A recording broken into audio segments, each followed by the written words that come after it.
Good morning, good morning.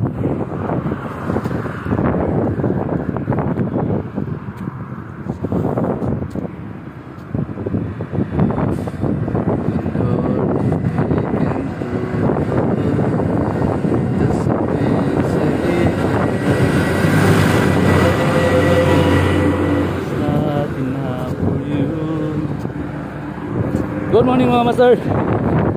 Saging naman tayo ngayon. Pasingot ang mga master, no? Mahilis sa tambok. Para yung mga tambok na nakaon na to, mahilis na. Pinagi sa itong pagdagan, pinatis sa jogging. So dapat mga master, no? Jogging ta. Kailangan natin sapatos. Running shoes, no? Yung sadyo na makapataas sa itong hangin. Sabi na makapadagdag sa itong endurance, sapatos. Nindot atong pagtamak, nindot atong pagdagan, nindot atong paglakaw, nindot ang pagpatong sa atong tail sa flooring, sa yuta, sa simento, no? So maganda yung ano sir, maganda yung running shoes mo, ay maganda yung ano takbo mo, no? Maiwasan mo din yung injury. Kailangan kasi yung running shoes is flexible, yan yung ano niya, flexible yung ano niya, yung guma niya ba, yung pangapak niya. So pag mag-ibin mo siya master, malambot siya at saka madali siyang ibend. Kaya pag takbo mo gagaganang tumakbo. Pag running shoes yung minagamit mo, huwag mo gumamit ng mga shoes na matigas yung apakan niya. Kailangan mo ng shoes na ano, malambot, yung pang running shoes talaga. So maganda yan, lalo na pag Nike yung shoes mo, maganda. Adidas, Asics, yung pang running shoes talaga maganda kasi yung ano, nang-ipik sa ano mo, sa paa mo, saka yung fit mo. Kasi pag hindi ka makuha yung tamang ano master sapatos, ay masisira ka talaga, sira yung takbo mo, injury ka pa. Dahil sa injury mo minsan matatanggal pa yung mga kuko sa feet mo, no? So, kailangan talaga na pumili ka ng shoes na pang running, no? Para miwasan yung injury, tapos maganda yung takbo mo mga master.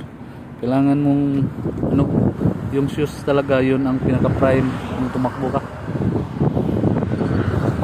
tumakbo, running, walking, biking. Kailangan mo ng magandang shoes mga master, no? Para may endurance, yung endurance mo nandoon lagi ba, kasi masarap pag tumakbo naka-running shoes yung suot mo. At saka yung medyas mo yung malambot din, may kailangan yung medyas na malambot, yung flexible na medyas ba na mamahalin. Kasi pag ka-partner yan yung medyas niya at saka yung sapatos, kailangan yung pang running shoes at saka yung medyas, maganda yung medyas na design for run, no? So yun lang mga sir, iwasan lang natin. So bago ka tumakbo, kailangan mong mag-warm up. So yung warm up kasi malaking tulong yun. Ginawa ko bago ako tumakbo, mag-warm up na ako. Warm up na ako bago ako tumakbo. Paitul tayo, ikot-ikot yung ano natin, buong katawan natin. Kailangan igalaw natin katawan, pati yung foot natin, para maiwasan natin yung injury. Ang advantage sa warm up master, pag nag-warm up ka, maiwasan mo yung injury. May injury din pero minimal yung injury na maano sa katawan.